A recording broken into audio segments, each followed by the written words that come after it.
Loué soit le précieux sang de notre Seigneur Jésus-Christ et le cœur immaculé de Marie. Méditation de la vie du Christ par saint Bonaventure. Chapitre 8. De la circoncision et des pleurs de notre Seigneur. Le 8e jour, l'enfant fut circoncis, et en ce jour, deux grands événements furent accomplis. Le premier est la manifestation de ce nom de salut, qui, imposé au Verbe par l'Éternel, et donné à Jésus par l'ange avant qu'il fût reçu, fut déclaré solennellement. Et ils l'appelèrent du nom de Jésus. Acte 4. Or Jésus veut dire Sauveur, qui est un nom au-dessus de tous les noms. Car il n'y a pas sous le ciel, dit l'apôtre Saint Pierre, d'autre nom par qui nous puissions être sauvés. Le second événement fut qu'en ce jour, le Seigneur Jésus versa pour la première fois son sang en notre faveur. C'était bientôt commencer à souffrir. Celui qui n'a pas commis le péché se met aujourd'hui à porter pour nous la peine du péché. Compatissez à la souffrance de Jésus, et pleurez avec lui, car aujourd'hui il a amèrement pleuré. Dans les solennités, nous devons en effet beaucoup nous réjouir à cause de notre régénération, et beaucoup nous affliger à cause des angoisses et des douleurs de notre Rédempteur.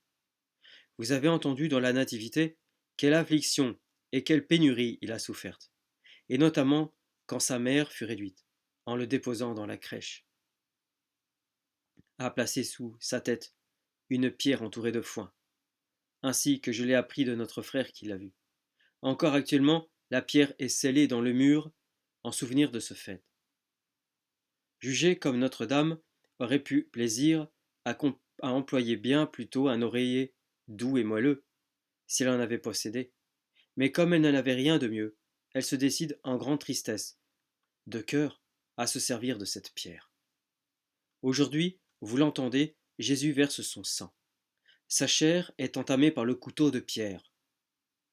Ah, n'y a-t-il pas lieu de compatir à sa souffrance? Oui, certes, et aussi à celle de sa mère.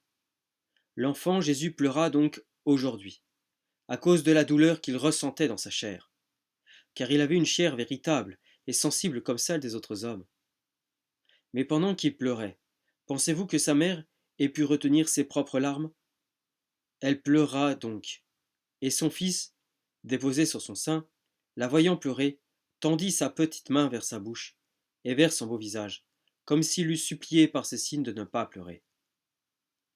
Car lui qui l'aimait si tendrement, voulait qu'elle cessât de gémir. Et aussi bien la mère, dont toutes les entrailles étaient brisées par la douleur et les larmes de son fils, le consolait de la voix et du geste, car elle comprenait parfaitement sa volonté, quoiqu'il ne parlât pas encore.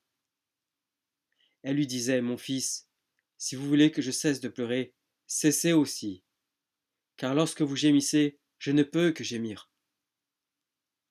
Et alors, par compassion pour sa mère, le fils arrêtait ses sanglots. La mère alors lui essuyait les yeux, appuyait sa tête contre la sienne, l'allaitait et le consolait de 1000 manières.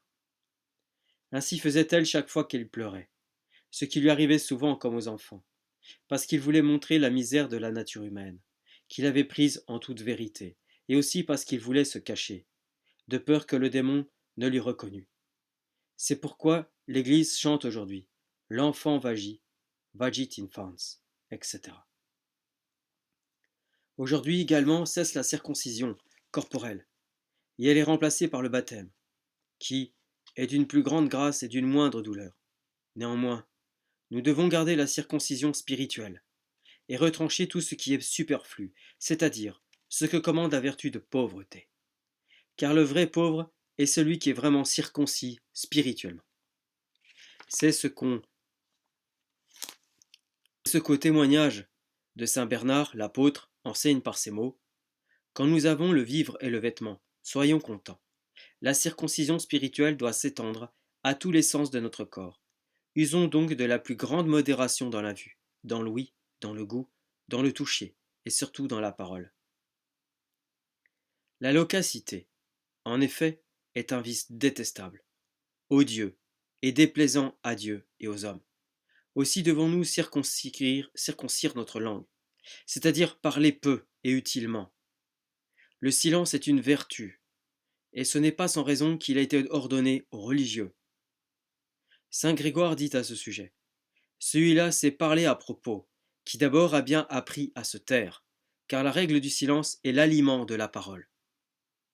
Et ailleurs, ceux qui sont légers d'esprit seront prompts à parler, parce que ce que la conscience a conçu légèrement, la langue le traduit plus légèrement encore.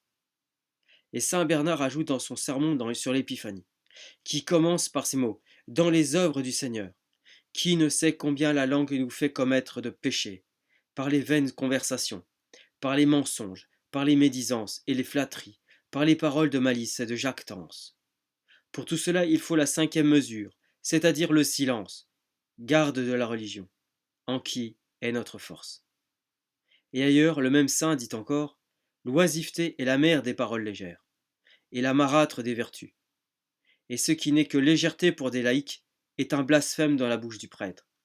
Si par hasard vous entendez de ces paroles, souvent vous pourrez les supporter, les relever et les répéter jamais, car votre bouche est consacrée à l'Évangile, et il ne vous est pas permis de l'ouvrir pour de pareilles choses. Gloria in altissimis Deo, et in terra pax hominibus, bone voluntatis.